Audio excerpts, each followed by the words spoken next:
Hello everyone, अस्सलाम वालेकुम। सब लोग कैसे हो?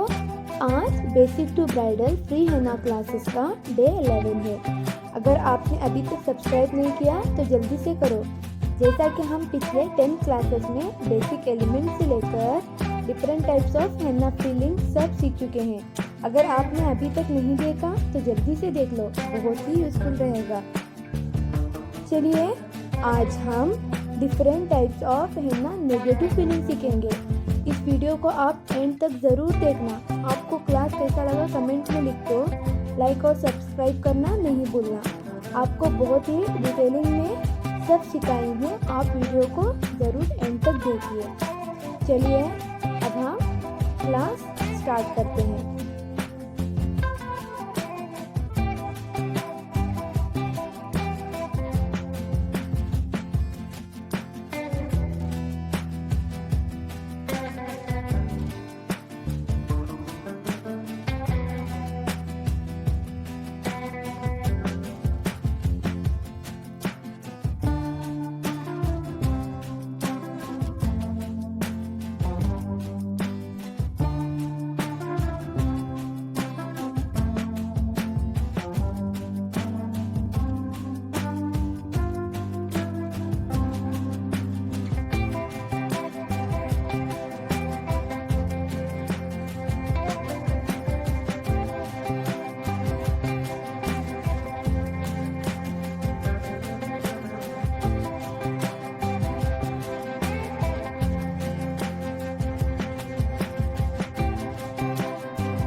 आज हमने हेना के नेगेटिव फीलिंग सीखे हैं। नेक्स्ट क्लास में और भी थोड़े से हेना के नेगेटिव फीलिंग सीखेंगे। अगर आपने अभी तक चैनल को सब्सक्राइब नहीं किया तो जल्दी से करो। Thank you.